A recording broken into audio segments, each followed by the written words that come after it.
एक बार मिलकर सभी लोग गायत्री मंत्र का उच्चारण करेंगे मेरे साथ। कमर सीधी करके बैठ जाइए। ओम भूर्भुवः स्वः तत्सवितुर्वरेण्यं भर्गो देवस्य धीमहि धियो यो न प्रचोदयात्।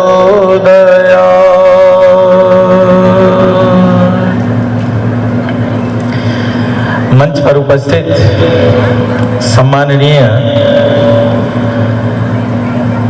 श्री विठ्ठलराव कांबले जी, हमारे विठ्ठल जी वास्तव में विठ्ठल हैं जो थोड़ी सी सूचना मिलने पर ही हमारे बीच में उपस्थित हो जाते हैं। बड़े ही कर्मठ हैं, उनसे तमाम युवाओं को प्रेरणा मिलती है। बड़े अच्छे वक्ता हैं और समक्ष बैठे हुए श्री राम माली जी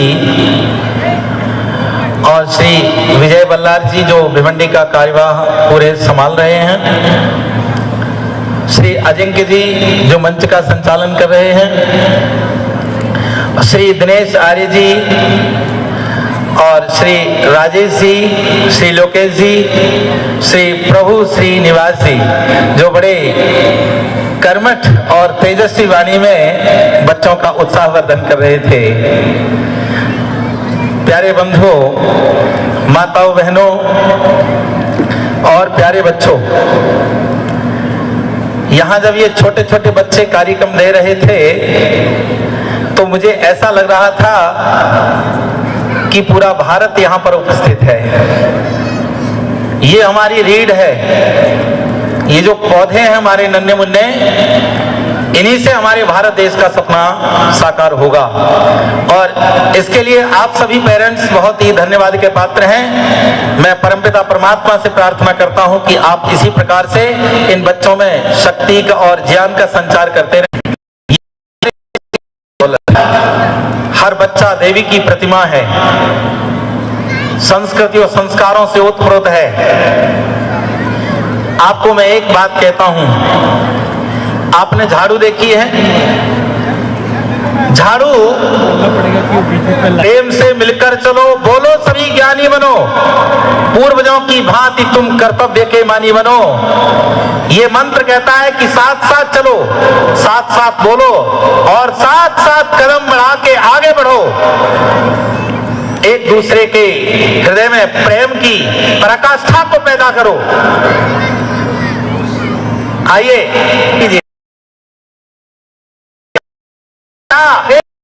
फूल की डाल पर आसियाना बनाने कहां जाओगे? समय आने वाला है, तैयार हो जाइए। आपका आसियाना, आपका घर, आपका ये संसार क्या वहां इस चमन का सो ही गया? दर्द अपना सुनाने कहां जाओगे? दर्द अपना सुनाने कहां जाओगे? अंतिम सेकंड लास्ट कड़ी में मैं कहता हूं, बात बिगड़ी नहीं पर बिगड़ जाएगी। बात बिगड़ी नहीं पर बिगड़ जाएगी। तुम संभालो इसे तो संभल जाएगी। हाथ से वक्त हीरा निकल जो गया, फिर इसे ढूंढ पाने कहां जाओगे? फिर इसे ढूंढ पाने कहां जाओगे? अंतिम कड़ी में कहा, ये हमारा वतन रंग रंगीला सहन, एक नई भोर देती निराली चुभन। फरफरा कर उठो पंख बाजो भला, फिर इन्हें आजमाने कहां जाओगे? इतना हमारे पूर्वजों ने शक्ति दी है और खाने के लिए भरपूर अनाज सब कुछ दिया है। हमने अपनी बाहुओं में शक्ति पैदा की है, इन शक्तियों को हम कहां आजमाएंगे? समाज की गतिविधि को देखकर समाज को इकट्ठा करने के लिए हम अब शक्ति को जुटाएं। यही हमारा धर्म होना चाहिए। एक बात कहता हूं, हम हम लोग अगर किसी धर्म और मजहब के लिए दोष देते हैं कि वो खराब है, वो ऐसा है, वो वैसा है, ये हमारा धर्म नहीं है कि हम किसी को दोष दें। मैंने देखा अपनी आंखों से उन लोगों के घरों में, मंदिरों और मस्जिदों में जगह जगह पर उनके मदरसे चलते हैं, उनको सिखाया जाता है कि इन हिंदुओं से दोस्ती नहीं करना, हिंदू काफिर होता है। लड़कियों को सिखाया जाता है अलग से, हिंदू लड़कियों से दोस्ती मत करना, और उन्हें सिखाया जाता है हिंदू लड़कियों को अपने जाल में फंसाओ। प्यारे बंधुओं, वो तो अपना काम कर रहे हैं अपनी जगह पर, हम सारे हिंदू क्या काम कर रहे हैं? क्या हमने देखा हमारे घर में गीता, रामायण, महाभारत रखी हुई है?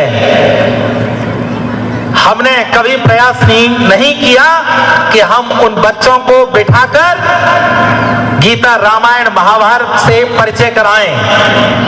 रामायण हमारे पास ऐसा ग्रंथ है मेरे प्यारे बंधुओं कि जिसमें राजनीति भी है, जिसमें भक्ति भी है, जिसमें शक्ति भी है, जिसमें ज्ञान का भंडार है। यदि हम चाहें तो अपने बच्चों को उन संस्कारों को देकर हम भी वैसा बना सकते हैं। कोई भी ऐसा इस दुनिया में नहीं पैदा हो सकता जो हमारी बेटियों को बरगलाकर लव जिहाद में फंसा सके। हम उन्हें अच्छे ढंग से पाठ पढ़ाते ही नहीं है। यदि हमने पाठ पढ़ाया होता तो शायद कोई भी हिंदू लड़की किसी के चंगुल में फंसी नहीं होती। हाँ, कोई बात नहीं। आज हम जातियों में बटे हुए हैं। छोटे छोटे बच्चे गीत गा रहे थे अभी। हम रंग रूप पे मरे जाते हैं, प्रांतवाद, क्षेत्रवाद, जातिवाद, इनको लेकर हम एक दूसरे से दूर होते चले जा रहे हैं। अरे भाइयों बहनों, हम एक ही ईश्वर की संतान हैं। अगर हम ऐसे ही बटते रहे तो कटते रहेंगे। अगर हमने संकल्प लेकर एकत्रित होने की भावना को नहीं सुझाया तो ध्यान रखना, हमारे सामने वो दिन दूर नहीं है जो हमें बुरा वक्त देखने को मिलेगा। इसलिए हमारा वेद कहता है, वेद में लिखा है कि हम 2 और हमारे 10, ये वेद वाक्य कहता हूं मैं आपसे। लेकिन हमें ये किसने सिखा दिया? हम 2 और हमारे 2। अगर वो 10 बच्चे पैदा कर लेते हैं तो हम उनको दोष देते हैं, क्योंकि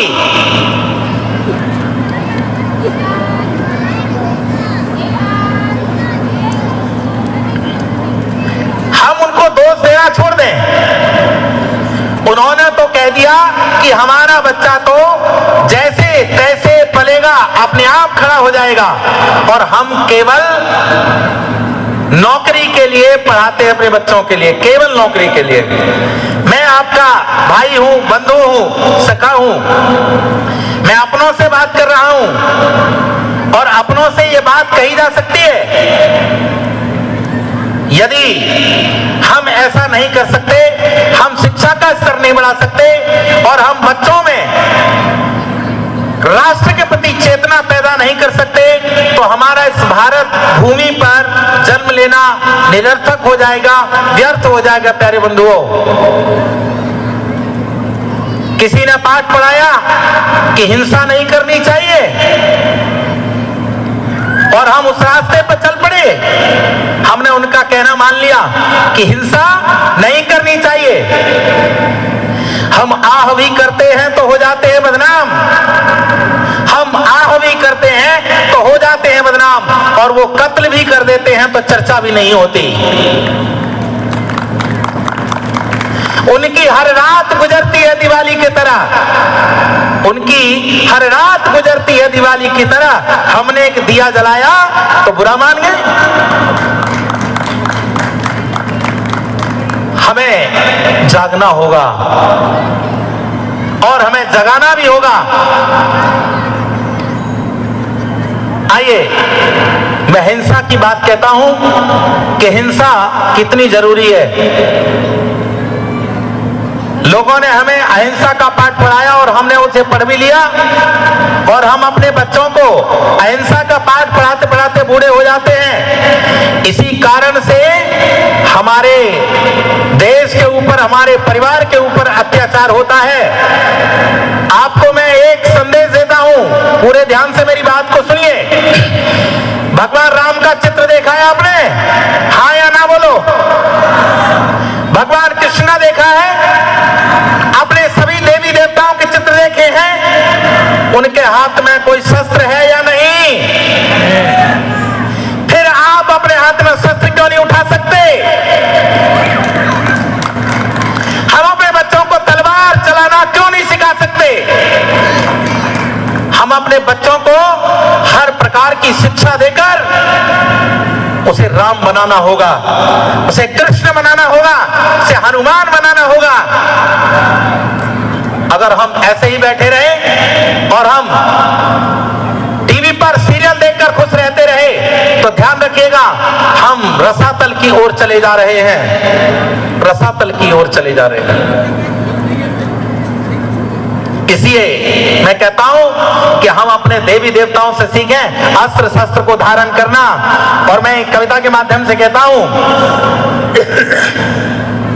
हाथ उठाकर कहो हिंदुओं, हिंसा बहुत जरूरी है। हाथ उठाकर कहो हिंदुओं, बोलिए एक बार, हिंसा बहुत जरूरी है। सोमनाथ का मंदिर लूटा, क्या वहां अहिंसा थी? सोमनाथ का मंदिर लूटा, क्या वहां अहिंसा थी? शकहुड़ों को हमसे लूटा, क्या वहां अहिंसा थी? भिक्षुणियों के स्तन काटे, छाती काटी, क्या वहां अहिंसा थी? लाशों से व्यभिचार किया, क्या वहां अहिंसा थी? हिंसक पशुओं के लिए व्यर्थ में हलवा पूरी है। और हाथ उठाकर कहो हिंदुओं, हिंसा बहुत जरूरी है। हाथ उठाकर कहो हिंदुओं, हिंसा बहुत जरूरी है। अगर हाथ पे हाथ रखे बैठे रहे तो काम बनने वाला नहीं है। कुत्ता पागल हो जाए तो क्या उसे पुचकारोगे? हाँ या ना?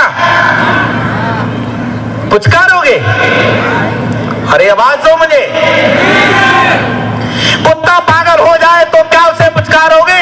आदमखोर शेर हो तो क्या उसे न मारोगे? कोई गुंडा पत्नी मांगे तो क्या दे दोगे? नहीं। कोई मां को गाली दे तो क्या सह लोगे? नहीं। जिनको छुरी चाहिए थी उनको मिली चोरी है। और हाथ उठाकर कहो हिंदुओं, हिंसा बहुत जरूरी है। हाथ उठाकर कहो हिंदुओं, हिंसा बहुत जरूरी है। मैं कहता हूं, भगवान कृष्ण ने पूरे इतिहास में कभी चक्र सुदर्शन का प्रयोग नहीं किया। उन्होंने कूटनीति से काम लिया। भगवान श्री राम ने बिना मर्यादा के भंग किए, कहीं पर धनुष पर बाण नहीं चढ़ाया। किसी भी देवी देवता ने किसी को भी बिना किसी कारण से मारा नहीं, लेकिन जब कारण उत्पन्न हुआ तो उसको छोड़ा भी नहीं। इसलिए मैं कहना चाहता हूं कि दुनिया के लोगों, हम इतिहास को याद करें।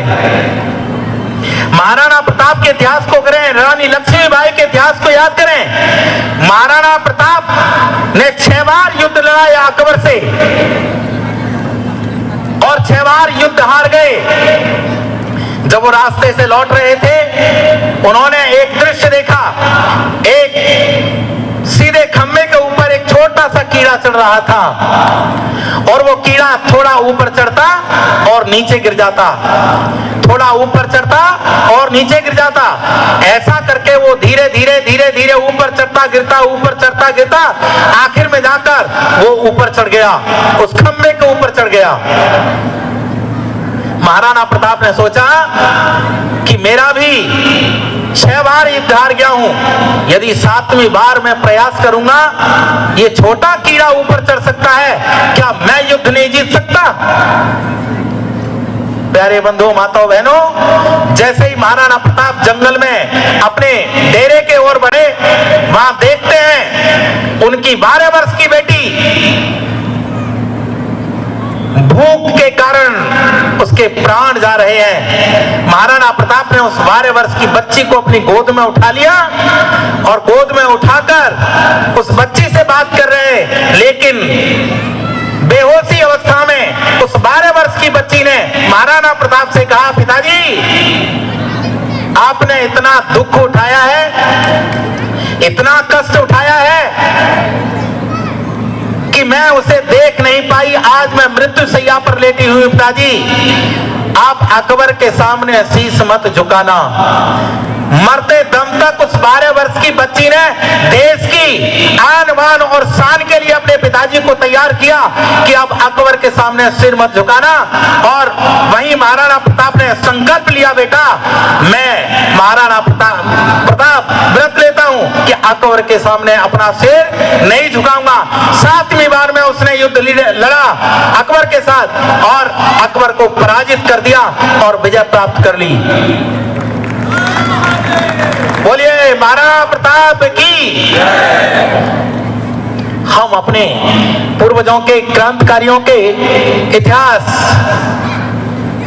पढ़ा करें। और मैं आपसे अंतिम समय एक बात कह के जा रहा हूं, आप अपने बच्चों के साथ बैठकर शाम को एक ही पेज रामायण का पढ़िए। बताइए, मुझे कोई विश्वास दे सकते हैं हाथ खड़ा करके कि हम शाम को आज से शुरू करेंगे या कल से शुरू करेंगे? अपने बच्चों को भगवान कृष्ण का इतिहास बताइए, राम का इतिहास बताइए, रानी लक्ष्मीबाई का इतिहास बताइए, महाराणा प्रताप का इतिहास बताइए। इस देश की खातिर पता नहीं कितने लोगों ने फांसी के फंदे को चूपा है, कितनों ने काला पानी की सजा को झेला है, कितनों को कोलियों में पिलवा दिया, कितनों की गर्दन से शीश उड़ा दिया, कितनों को आग में जला दिया, तब मिलकर आजादी मिली है। ऐसे ही नहीं, चरखा और तकली से आजादी नहीं आई। एक गीत किसी ने बनाया था, दे दी हमें आजादी बिना खड़क बिना ढाल, साबरमती के संत तूने कर दिया कमाल। अरे ऐसे नहीं, पता नहीं कितने माताओं के सिंदूर उजड़े थे, कितनी माताओं की गोद खाली हुई थी, तब आजादी मिली थी। आजादी कोई हलवा पूरी नहीं है जिसे खाकर आजादी प्राप्त हो गई हो। बोलिए भारत माता की, भारत माता की वंदे वंदे वंदे। मैं अधिक न कहता हुआ वाणी को विराम देता हूं और यहाँ के सभी कार्यकर्ताओं को साधुवाद देता हूं। परमपिता परमात्मा यहाँ के सभी कार्यकर्ताओं को युवा शक्ति प्रदान करे और ये हमेशा अग्रसर होते हुए इसी प्रकार के कार्यक्रम करके सारे हिंदुओं को संगठित कर सके, ऐसी कामना के साथ मैं विदाई लेता हूं। आपको प्रणाम करता हूं। ओम शम। वंदे वंदे